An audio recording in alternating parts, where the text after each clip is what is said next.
Assalamualaikum warahmatullahi wabarakatuh. Hai anak-anak soleh dan solehah, bagaimana kabar kalian hari ini? Alhamdulillah. Mudah-mudahan Allah senantiasa memberikan keberkahan kepada kita semuanya. Anak-anak menjadi anak yang soleh soleha, sukses di dunia maupun di akhirat.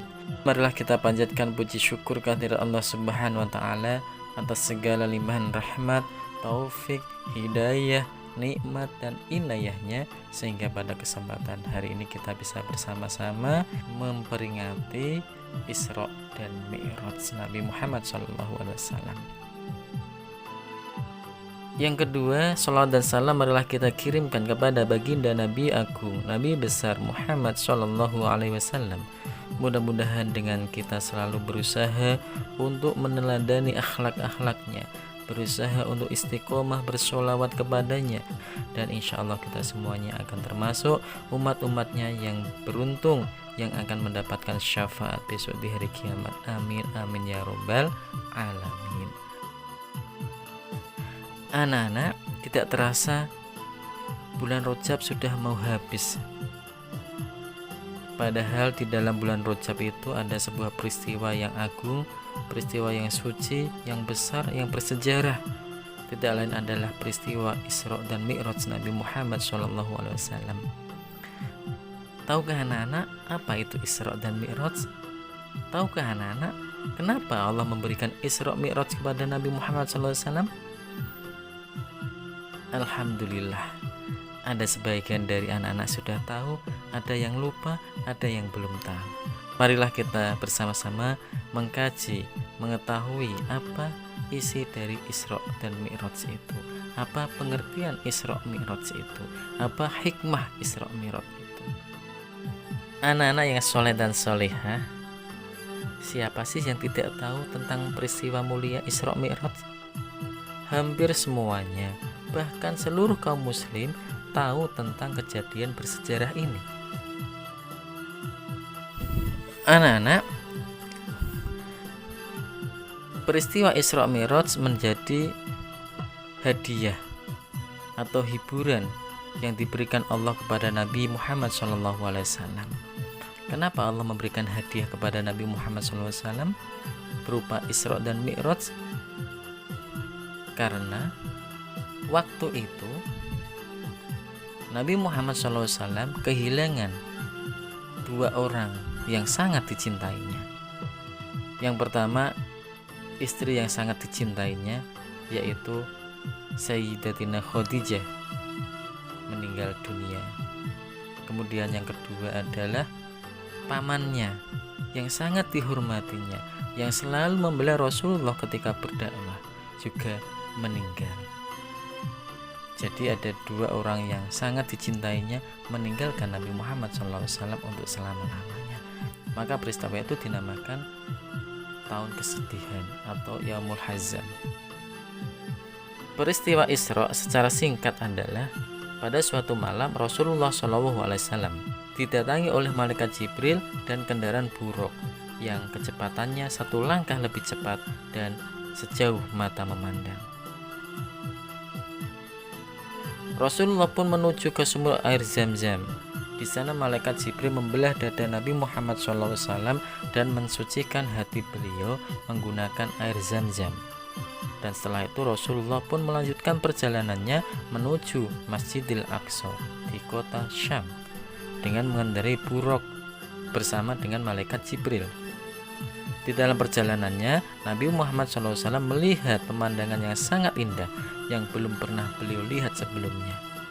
Inilah keajaiban yang diberikan kepada Nabi Muhammad SAW pada saat perjalanan Isra dan Mi'raj. Setelah peristiwa Isra selesai, dari Masjidil Haram Makkah ke Masjidil Aqsa di kota Syam, kini Rasulullah SAW harus melanjutkan perjalanannya menuju langit tertinggi yang disebut Sidratul Muntaha dengan tujuan bertemu Allah Subhanahu wa Ta'ala dan menerima perintah sholat. Anak-anak, peristiwa Isra Mi'raj diabadikan dalam Al-Quran surah Al-Isra ayat 1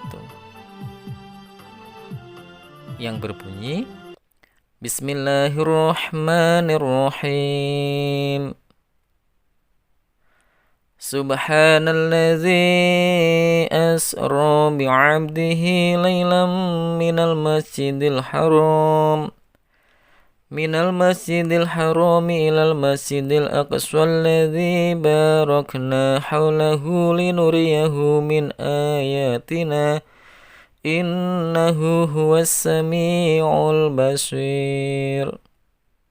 Artinya, Maha Suci Allah yang telah memperjalankan hambanya pada suatu malam dari Masjidil Haram ke Masjidil Aqsa, yang telah kami berkahi sekelilingnya agar kami perlihatkan kepadanya sebagian tanda-tanda kebesaran kami.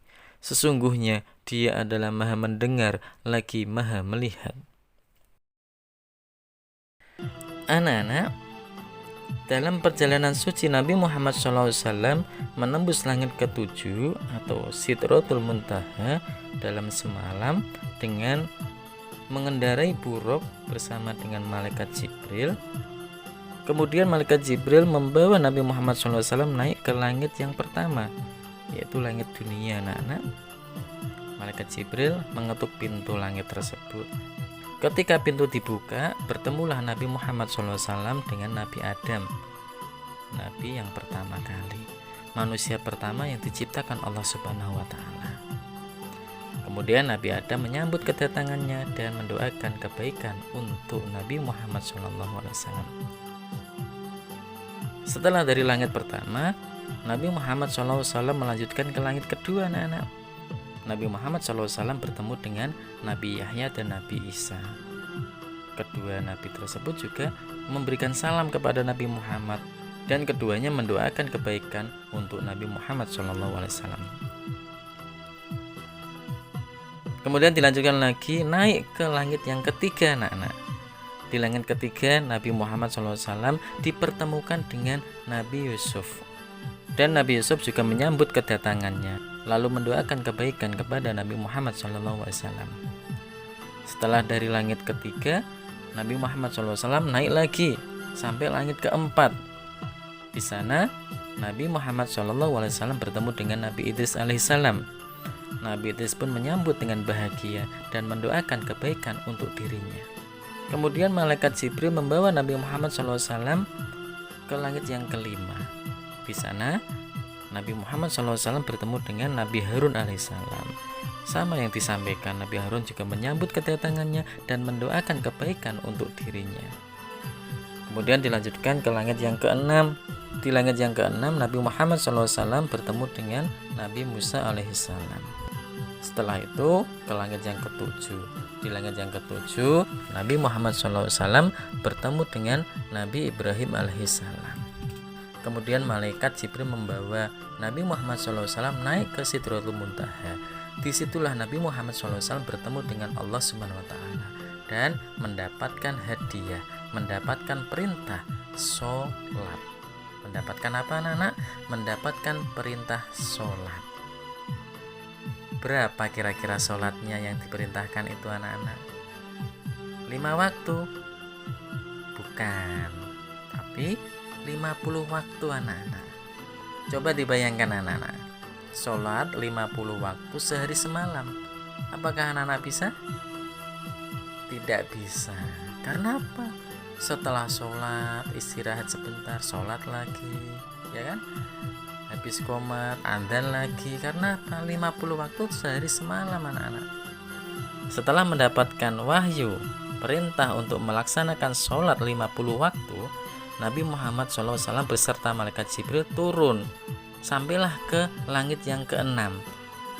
Ketika sampai langit keenam, Nabi Muhammad SAW bertemu lagi dengan Nabi Musa alaihissalam. Nabi Musa bertanya kepada Nabi Muhammad, "Hai Nabi Muhammad, apa yang kau dapatkan ketika menghadap Allah SWT?" Nabi Muhammad menjawab, "Saya dapat perintah sholat 50 waktu, wahai Nabi Musa." Nabi Musa tertawa. "Tidak mungkin umatmu bisa mengerjakan sholat 50 waktu.